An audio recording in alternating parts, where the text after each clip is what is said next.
Assalamualaikum warahmatullahi wabarakatuh. Bersama saya Radin Zainal Mustafa di MDG Pulse Masjid Darul Ghufran, podcast Masjid Darul Ghufran. Bersama saya pada pagi hari yang sungguh bahagia ini, iaitu Ustaz Muhammad Nasir Sarudin. Betul Ustaz? Alhamdulillah. Beliau adalah seorang asatizah Syauk ataupun Departmen Al-Quran di Masjid Darul Ghufran. Apa khabar Ustaz? Alhamdulillah, khair. Apa khabar Abang Zainal? Alhamdulillah. Alhamdulillah Ustaz. Okey Ustaz, kita nak berbincang mengenai Al-Quran, mengenai perjalanan Ustaz sebagai guru Al-Quran dan juga cabaran-cabaran untuk anak-anak muda sekarang mempelajari Al-Quran dan juga menghayati Al-Quran. Dan Ustaz boleh share sikit Ustaz tentang perjalanan Ustaz sebagai seorang pendidik Al-Quran. Bagaimana Ustaz bermula Ustaz? Boleh share sikit? Bismillahirrahmanirrahim. Alhamdulillah. Terima kasih Abang Zainal. Terima kasih kepada tim MPD menjemput saya dan menyediakan platform ini untuk menyebarkan dakwah melalui platform podcast. Alhamdulillah. Moga ia manfaat kepada semua.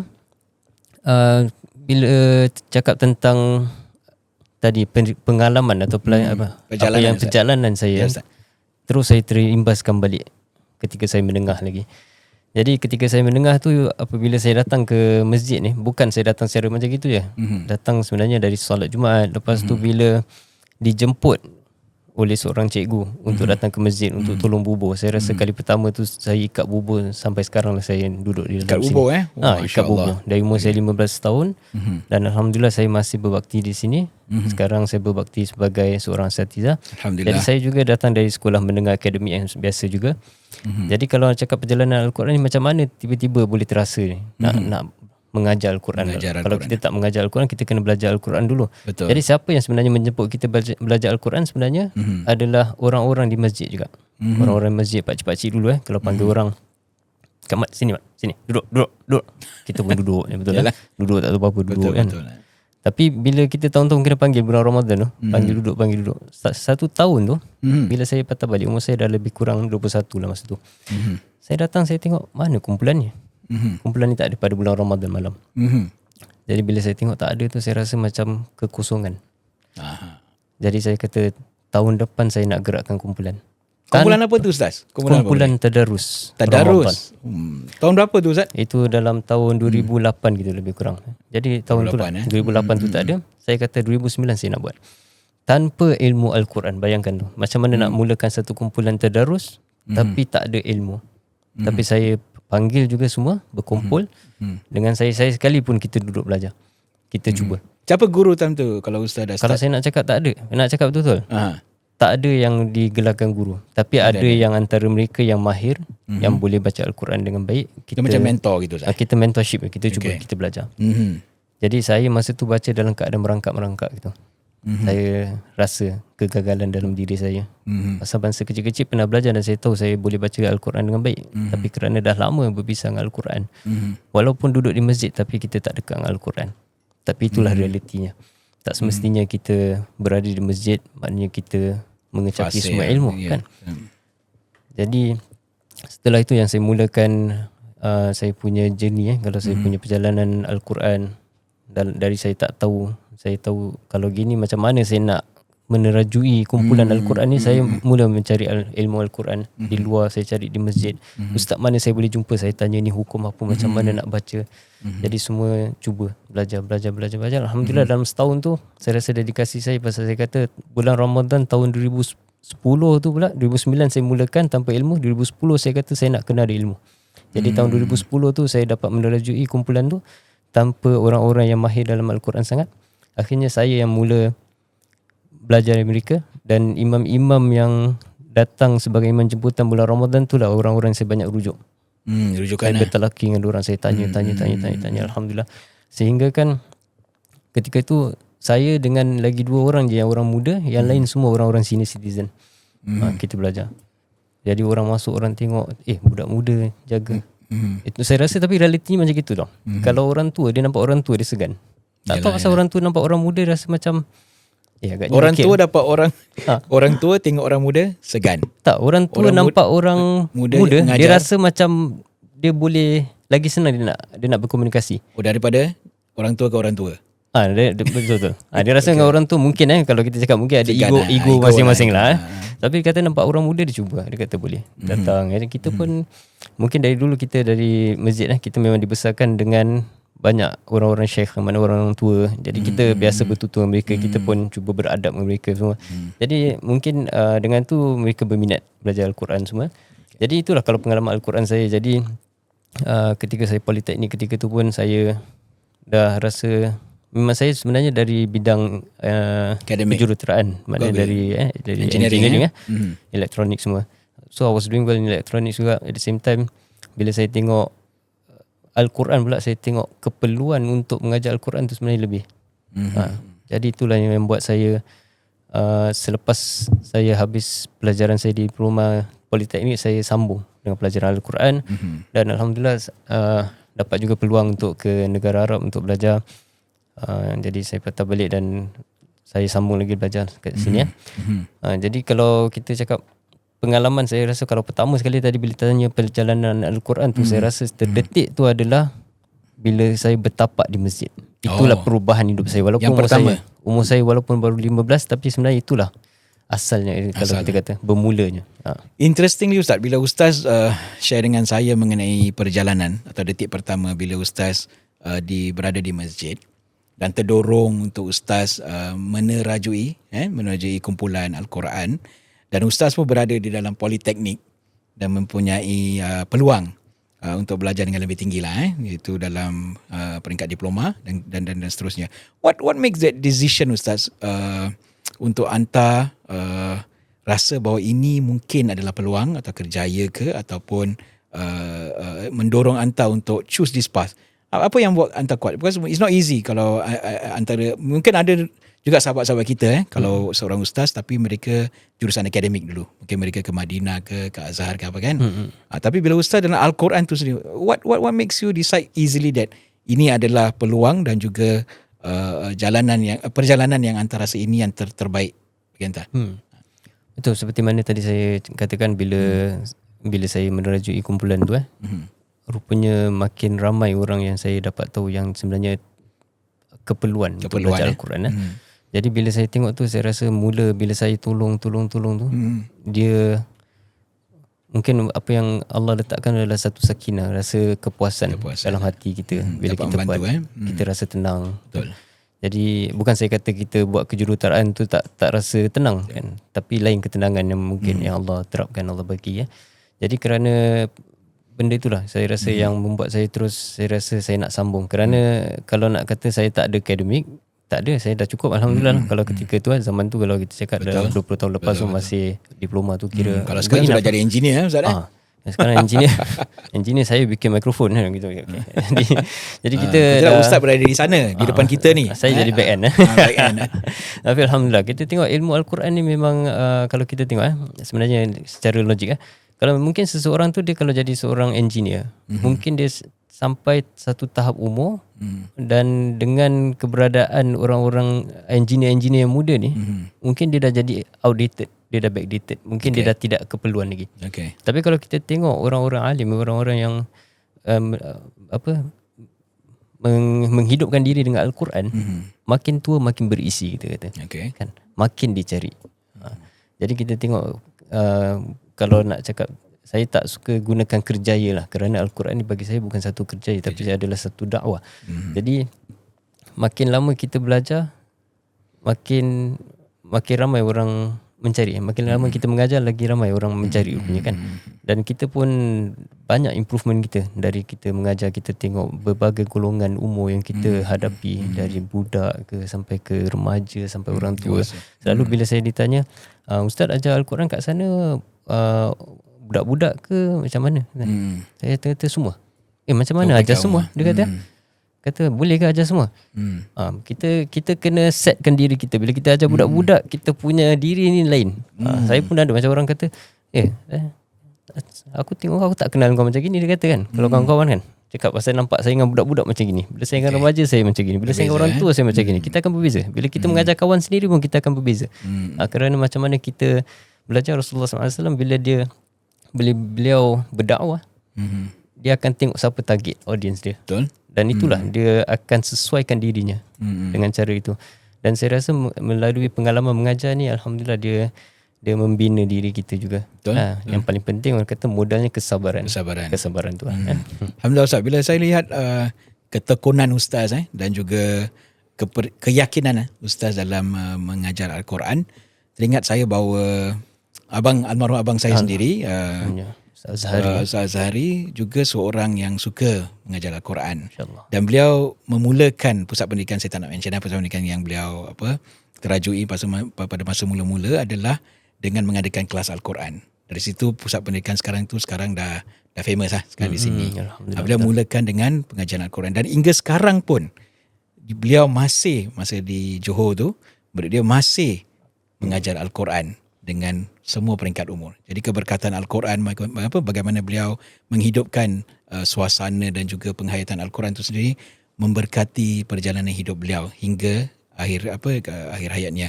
Jadi saya rasa Ustaz, bila saya dengar bahawa Ustaz share tentang suasana pada masa tu, bagaimana anak-anak muda mungkin orang dewasa yang ingin mempelajari Al-Quran. Dan Ustaz tu sekarang, zaman sekarang ni, zaman Gen Z ataupun 2025 ni, Gen Alpha ke Gen Z, mereka terpengaruh dengan pembelajaran ataupun penghayatan Al-Quran dan agama sendiri dengan media sosial. Okey, dan juga saya rasa Ustaz pun mempunyai cabaran yang tinggi untuk memastikan bahawa golongan ini dapat mempelajari Al-Quran dengan masa Ustaz zaman 10 or 20 years ago. Jadi Ustaz rasa kenapa mereka divert? Kenapa mungkin strategi dakwah sekarang berbeza dan mencabar bagi Ustaz? Ustaz boleh explain tak? Ada tak perkara-perkara ataupun insiden-insiden yang Ustaz rasa mencabar untuk menarik mereka ke masjid untuk mempelajari agama atau Al-Quran? Boleh share? Okay, boleh. Sebelum saya sentuh tentang media sosial atau sekalinya, saya rasa satu perkara yang saya nak sentuh adalah masa yang diberi pada kanak-kanak zaman sekarang. Dia amat berbeza. Kalau kita bandingkan dengan zaman kita di mana kita sekolah, kita dah ditetapkan habis jam 12 atau jam 1, maknanya petang tu kita akan dengan agama. Betul. Jadi menjadi satu kebiasaan anak-anak Islam kita ketika tu. Madrasah part time kita panggil. Sekurang-kurangnya ada pelajaran agama. Tapi kalau kita tengok sekarang, mereka dah dipenuhi dengan pelbagai aktiviti, program CCA kita panggil, dan boleh balik sampai pukul 5. Sehingga kan saya kalau lihat pada perspektif macam mana kita nak menyelamatkan atau pastikan budak-budak ini ada ilmu Al-Quran, saya selalu setkan target. Saya katakan dengan ibu-ibu mereka atau bapa-bapa mereka, kata pastikan anak-anak ni semua belajar Al-Quran sekurang-kurangnya dah boleh baca Al-Quran, kata by primary 5. Saya kata, kenapa primary 5 Ustaz? Pasal primary 6 dia akan hilang. Saya kata, tak, saya akan hantar. Tapi akhirnya bila masuk dah janam je, dia sendiri kata, betul Ustaz kata. Kenapa Ustaz primary 6 hilang? Dia punya ingatan. Bukan hilang ingatan. Dia hilang apa? Dia hilang diri. Hilangkan diri. Jadi dia tak habis sekolah, remedial sekolah gini. Macam-macam aktiviti. Nanti PSLE lagi 2 minggu dia tak datang terus. Lagi. Betul, kan? Betul. Tak datang terus kelas. Cakap kan. Jadi satu saya tengok adalah keyakinan diri kita dengan Al-Quran. Kenapa kita anggap Al-Quran tu mengambil masa pelajaran anak-anak kita, sedangkan Al-Quran tu sebenarnya menenangkan diri jiwa-jiwa anak-anak kita. Dan tu satu saya ingin kongsikan. Masa dulu saya pernah ambil O-level ketika tu. Saya rasa saya ambil O-level ketika tu bulan Ramadan. Dan saya kata tadi cerita juga tentang bulan Ramadan tu lah bulan yang selalu pakcik-pakcik ni akan bagi saya baca Al-Quran. Betul tak? Jadi ketika tu lah saya akan mula baca Al-Quran semua. Ketika saya ambil O-level ketika bulan puasa tu, memang berbeza. Bila saya nak menduduki exam tu, dia ketenangan dia, rasa confident dia. Pasal kita tahu ini bulan yang mulia. Betul. Dan Allah akan berikan apa yang kita minta.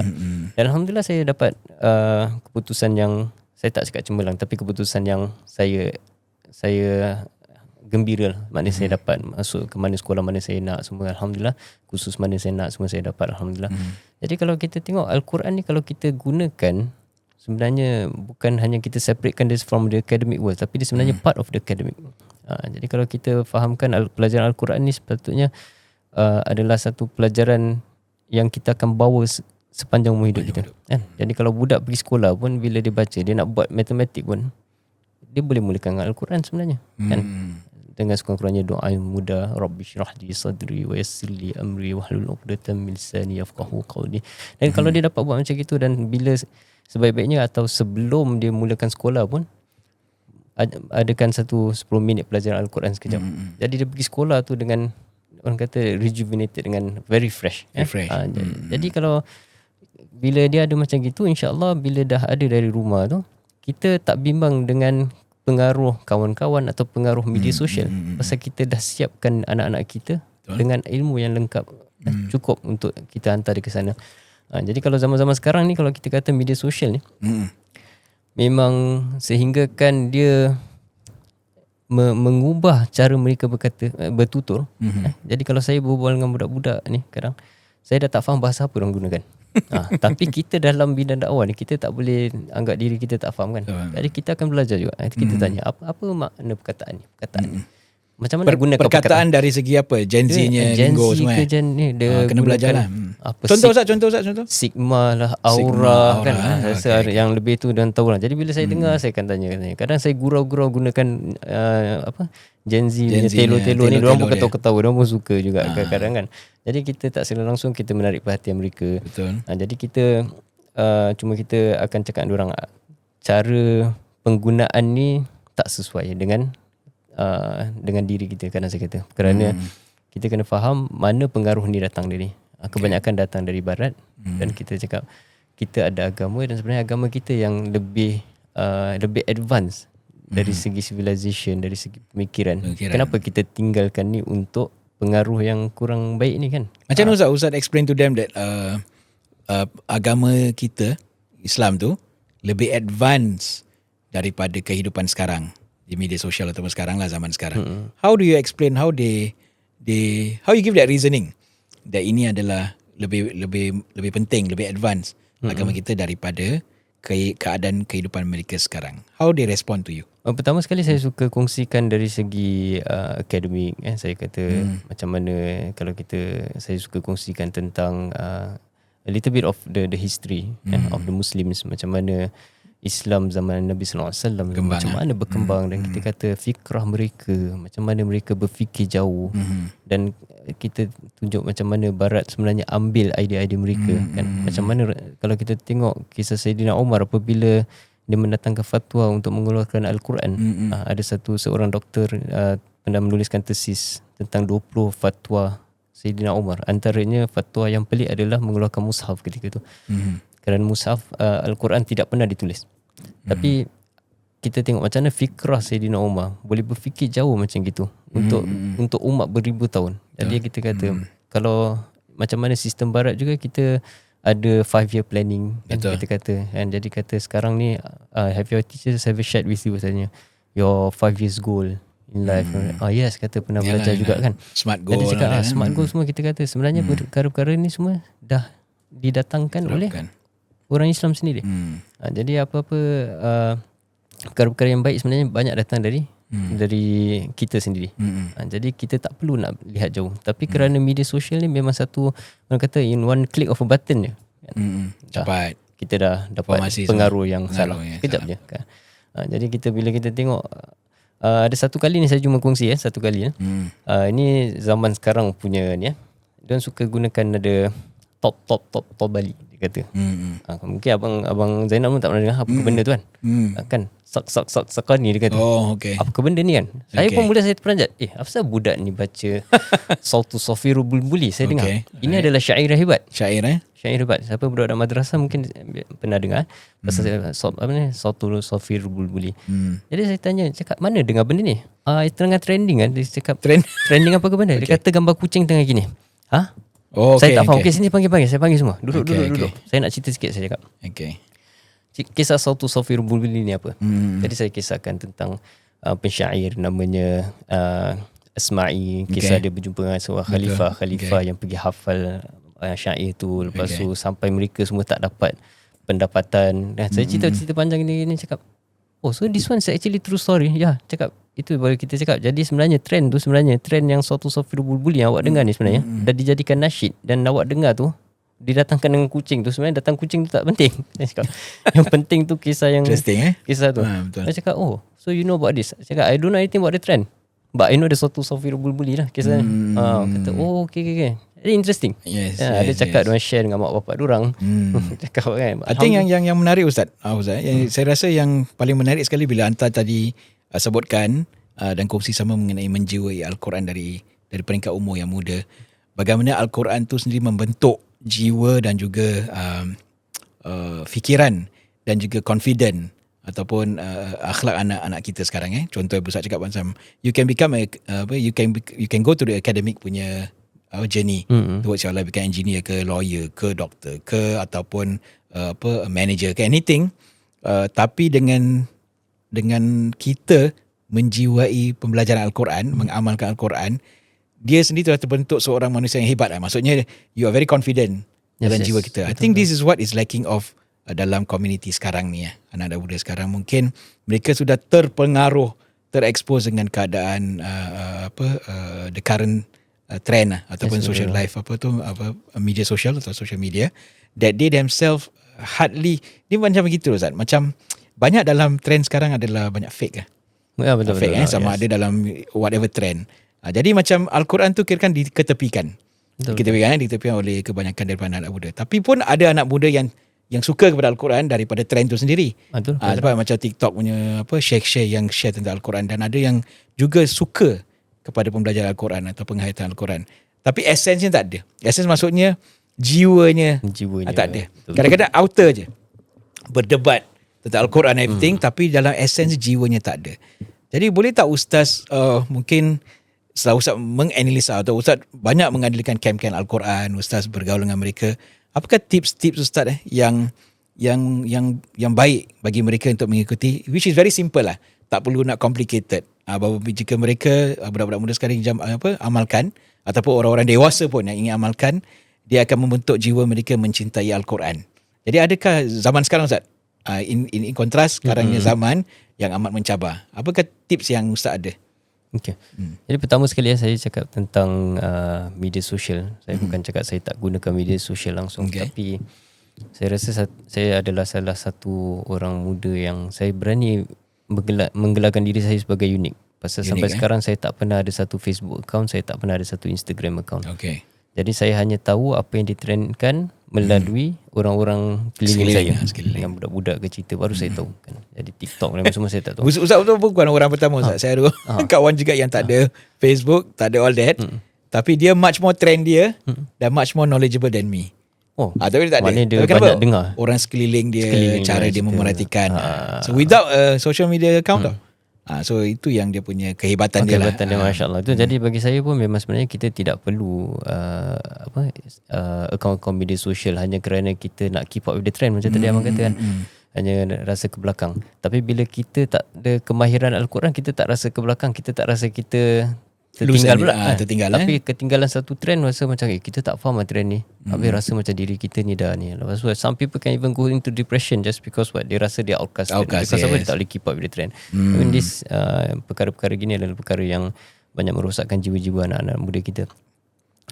Jadi yang penting sekarang ni kalau kita cakap tentang macam mana kita nak pupukkan satu essence dalam diri kita. Pertama sekali saya rasa banyak orang di media sosial ni yang kalau mengikut apa dulu saya pernah belajar, saya rasa saya terkesan sangat dengan apa profesor saya pernah cakap. Kebanyakan orang yang berkata-kata ni adalah orang-orang yang tidak ada authority.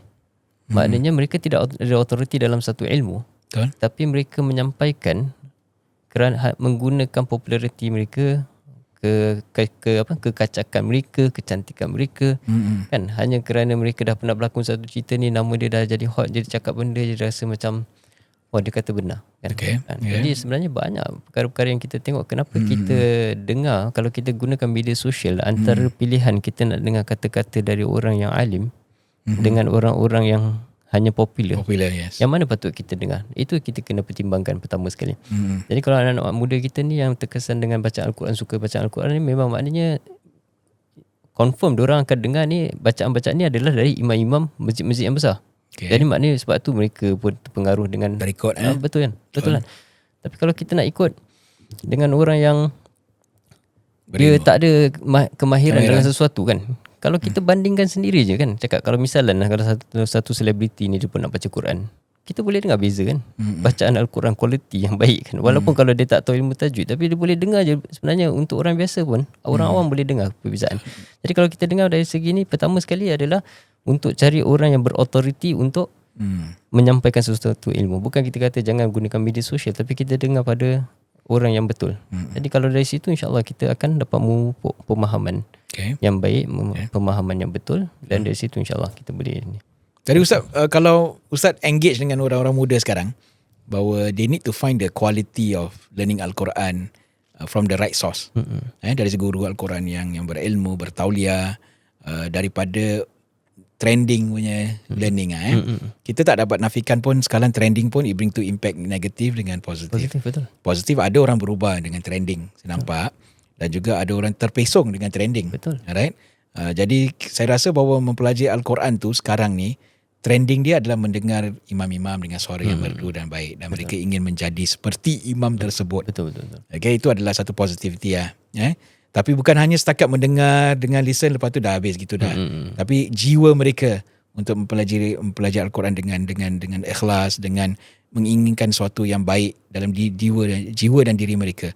Bagaimana juga peranan ibu bapa memastikan bahawa anak-anak muda mereka, I think memang the young couples pastikan bahawa anak-anak muda mereka dapat follow this positive trait of learning Al-Quran. Ustaz ada pernah explore tak macam mana mereka dapat menghidupkan diri anak-anak mereka untuk mempelajari Al-Quran dengan betul-betul baik lah. Ada impact dalam diri orang. Satu saya tengok kalau macam kita sebagai guru bila kita tengok pembacaan anak-anak kecil atau baca kita boleh nampak ini adalah satu tarbiyah ibu bapa. Kita boleh nampak, kita boleh kenal. Hanya dengan cara baca gini kita tahu. Kadang kita tanya mak bapak nama siapa kadang gini. Kadang kita tanya. Dan kebetulan ada sebahagian mereka ustaz. Dan walaupun sekolah-sekolah biasa, tapi kita ustaz ke ustazah ke cakap ada cakap main ini ajar hari-hari gini-gini semua. Kita boleh tahu perbezaan. Betul. Jadi kita boleh nampak tarbiyah dari rumah tu amat penting dan selalu ditepikan. Jadi saya juga pernah mengalami ada sesuatu ni, tapi bukan saya. Kebetulan saya ada di situ. Seorang ibu bapa jumpa pada kawan sahabat guru Al-Quran saya juga. Dan dia nak raise an issue lah. Dia cakap pasal anak dia macam gini lah, tak minat lah gini-gini. Mungkin dia salahkan guru. Jadi bila ditanya tu, kawan saya pun pandai, dia tanya, cakap ada ajar Quran kat rumah. Ada gini-gini. Lepas tu tanya lah, sebenarnya tak ada. Oh, tak ada. Dia mengaku juga sebenarnya tak ada. Jadi dia tak boleh, kita tak boleh tipu satu realiti kerana apa yang anak dia bawa tu itu sebenarnya dia bawa dari rumah. Jadi kita cuba, kalau sebagai ibu bapa, apa yang saya boleh galakkan adalah apa yang anak anda buat di luar tu sebenarnya dia tengah menonjolkan image awak. Jadi kalau awak tak ada buat persediaan, kata there's no way to deceive anyone. Kan it's not about deceiving, bukan niat nak menipu. Tapi kata there's no way to present a good quality because memang kat rumah tak ada. Tapi kalau awak dah buat satu persediaan, kan dari segi kita kata adab, macam mana belajar, nampak kita nampak kesan dia bila masuk kelas tu, kita nampak perbezaan tu. Tapi saya pun kita faham bukan semua ibu bapa yang ada memang memang belajar. Ada memang kadang-kadang diorang tengok anak-anak diorang ni, dia tak nak anak diorang rugi macam mereka. Jadi diorang pun hantarkan anak diorang. Alhamdulillah, yang penting masih ada satu kesedaran nak hantar anak-anak mereka ke sana. Tapi ibu bapa yang kalau rasa ada kekurangan dari segi ilmu, kemahiran, sama-sama belajar. Kan? Kalau kita boleh carikan untuk anak-anak kita kursus, apa salahnya kita carikan kursus untuk diri kita juga. Betul. Saya nak cerita ada satu kisah ni bila saya belajar di negeri Arab ketika tu kan. Bila saya jumpa seorang abang ni, bila tanya dia semua, dia kata abang ni sebenarnya dulu rock dia kata orang tabligh lah pungut abang, dia kata tepi jalan, dia kata kan. Kali dapat kesedaran agama, dia kata dia pun ketuk-ketuk pintu rumah orang. Kali bila dia ketuk pintu salah satu rumah tu, kata pintu seorang alim, dia tak tahu. Kali orang alim tu macam masuk.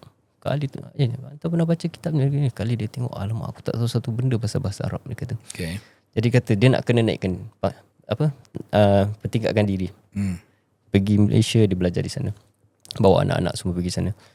Tapi lepas tu dia tengok, anak-anak dia pun ilmu makin tinggi. Dia nak anak dia jadi hafiz, tapi dia belum hafiz. Jadi dia pun sama-sama hafal sekali. Ikut sekali Walaupun dia tak dapat habiskan, tapi dia punya hasrat tu, pasal dia pun hafal, anak-anak dia pun jadi rasa macam ini satu culture dalam keluarga. Adik-beradik bila saya datang rumah mereka, Masya Allah, memang berbeza. Macam kita tengok semua berlomba Ustaz kita pun tak disiplin macam gini. Betul. Lepas maghrib semua duduk tazkirah sama, dia sebelum tidur murojaah sama-sama anak beranak. Tak payah suruh. Pasal dah jadi satu culture. Pasal budaya apa? Bapa nak, betul, bapa terapkan pada anak. Dia tunjuk. Betul. Kan dia bukan cakap ini hantar kelas balik budak tengok TV juga kan. Tapi kalau dekat rumah dia pun teruskan bila tengok kan. So cakap macam mana kita nak ajar anak kita solat dulu. Kalau kita ada anak kecil dia Allah, dia ikut je, dia tak tahu kan. Tapi dia nampak nanti solat dia tahu apa tu solat. Betul, dia ikut. Alhamdulillah. Jadi pentingnya Ustaz membudayakan mempelajari Al-Quran dari rumah Islam, betul. Kepada untuk ibu bapa yang muda dan mungkin tak mereka kadang shy lah. Mereka betul. Malu kan untuk ajar, mereka sendiri tak berilmu. Jadi apakah salahnya untuk kita sama-sama belajar dengan anak sekali, ataupun mereka cari tempat-tempat pembelajaran Al-Quran yang boleh mengajar mereka. Jadi saya rasa itu yang penting yang Ustaz dah kasih tip. Jadi Ustaz, ni last Ustaz sebelum kita akhiri. Jadi keseimbangan Ustaz. Kita tahu bahawa sekarang macam Ustaz cakap tadi, mereka rush for academic punya anxiety, nak score well for academic punya program, dan bersama mereka juga nak anak mereka mempelajari Al-Quran dan juga menjadi seorang yang jinak kepada Al-Quran. Jadi macam mana mereka boleh mengimbangkan suasana kekeluargaan tu bahawa mereka seimbang dunia akhirat lah mereka, macam mana Ustaz? Kalau saya selalu saya gunakan ni saya rasa perkara yang penting sekali adalah kita tengok kegemilangan saintis-saintis Islam. Kalau kita tengok seperti ulama-ulama seperti Ibn Rushd atau Ibn Sina dan pelbagainya, Ibn Khawarizmi, semuanya adalah hafizul Quran pertama. Pertama sekali mereka dibesarkan dengan Al-Quran. Jadi dengan Al-Quran tu, anytime nak jadi saintis ke, nak jadi mathematician ke, nak jadi apa-apa pun, Al-Quran dulu. Betul. Kenapa? Pasal saya rasa satu perkara yang jarang dibincang tapi saya cuba sampaikan pada orang-orang yang saya rasa boleh faham apa saya maksudkan. Saya gunakan satu contoh. Mungkin saya cuba bentangkan sedikit tentang macam mana nak kita tengok the fluency of a recitation, macam mana kefasihan membaca Al-Quran tu sebenarnya. Itu sebenarnya menunjukkan kepintaran seseorang, macam mana dia mengenal huruf dan macam mana berapa jauh huruf tu dia boleh nampak. Okay. Dan kalau dia mampu untuk buat lagi jauh, sebenarnya itulah yang membina IQ dan brain cell dalam badan, dalam otak ni. Yang kita nampak macam baca Al-Quran ni just an academic. Bukan. Tapi Al-Quran tu dia mendidik kita punya diri, atau kita mendidik kita punya akal sebenarnya. Macam mana kita nak berfikir. Kan, sebab tu ada orang baca suka melirik. Kenapa baca melirik? Pasal dia tak boleh ingat pun huruf yang selepas ni apa. Tapi kalau dia mahirkan diri dengan bacaan Al-Quran, sehingga kan dia boleh fasih, dia boleh nampak ayat 2, ayat 3, dia dah boleh tenung satu kali tengok dia dah boleh nampak. Dia dah tahu macam mana anticipate, which means dia tahu macam mana anticipate problems, macam mana dia nak tahu anticipate dia punya future. Betul. Itu menunjukkan macam mana he himself will become a better problem solver in the future. Dan saya rasa bacaan yang orang mungkin tak nampak, ingat saya nak anak saya baca lancar, jadi di present orang dengar dia baca lancar. No, it's not about that. Tapi it's how dia train diri dia tu. Dengan dia ini. Sebab tu saya selalu kalau tengok bacaan Al-Quran, saya suka tanya-tanya macam ni. Kalau baca Al-Quran tak apa-apa mahir, nanti saya tanya result sekolah berapa. Gini. Kadang-kadang budak-budak ni dia very interesting. Dia datang, Ustaz you know, gini dia cerita. Saya selalu sesi saya setengah jam tu saya layankan budak-budak. Kasih diorang feel at home. Feel comfortable. Okay, start. Saya kata start, semua start buka buku, baca. Nanti saya mood teacher, mood guru saya dah mula datang. Nanti saya dah mula garang. Tapi mula setengah jam tu saya very fun dengan diorang. Jadi saya dengar nanti result, kita boleh bandingkan. Orang yang bacaan Al-Quran bagus tu selalunya score very well in academic. Kita akan cakap ni memang budak ni IQ tinggi. Tak semestinya.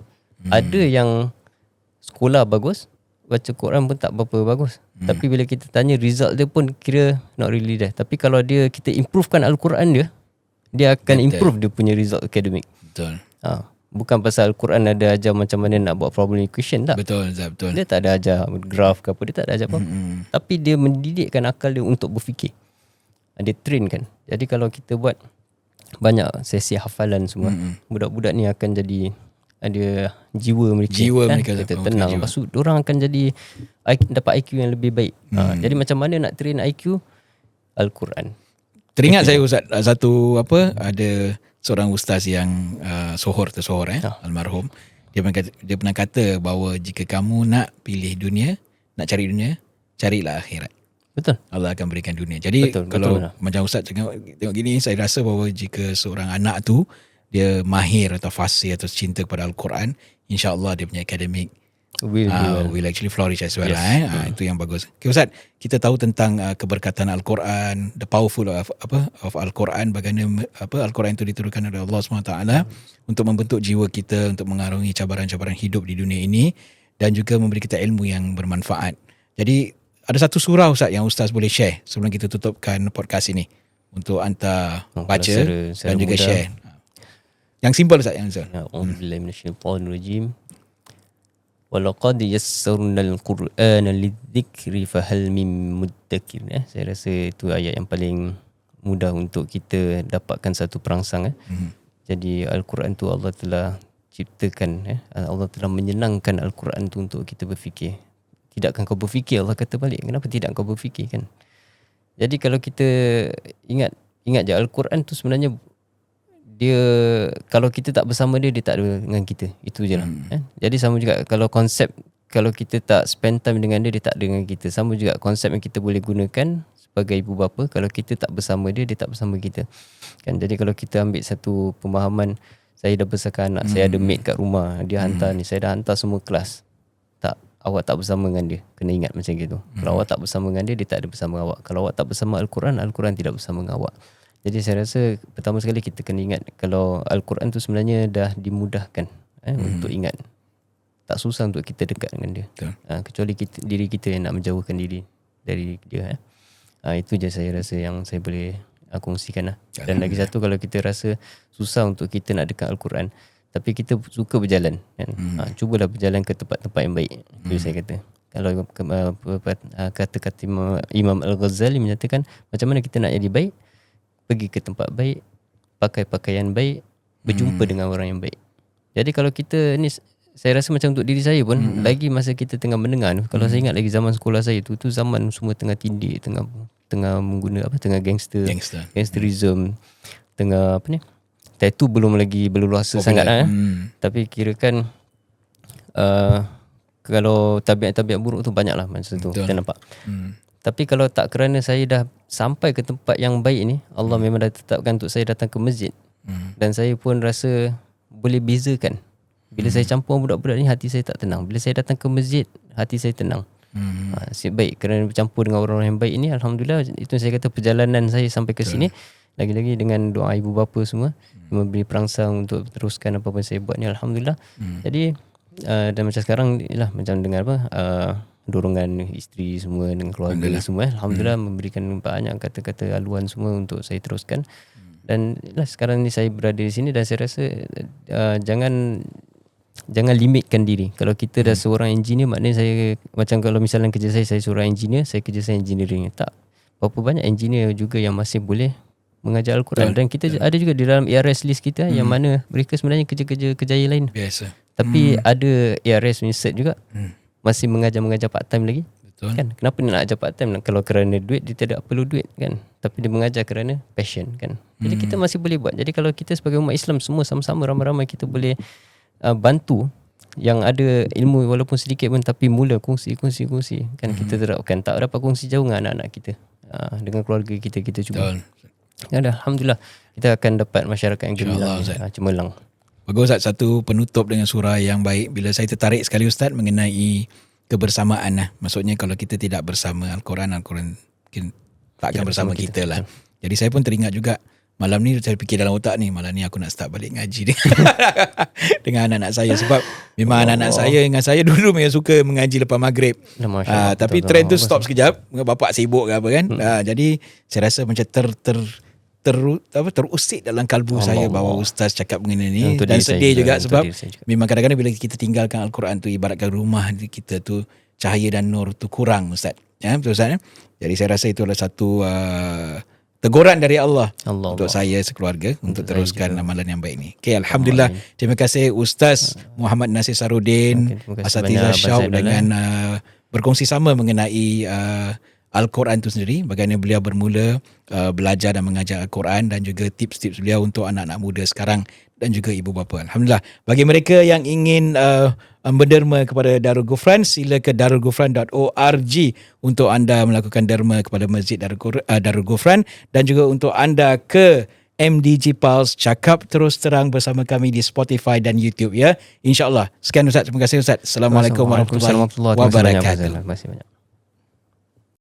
Podcast ini dibawakan khas oleh Masjid Darul Ghufran.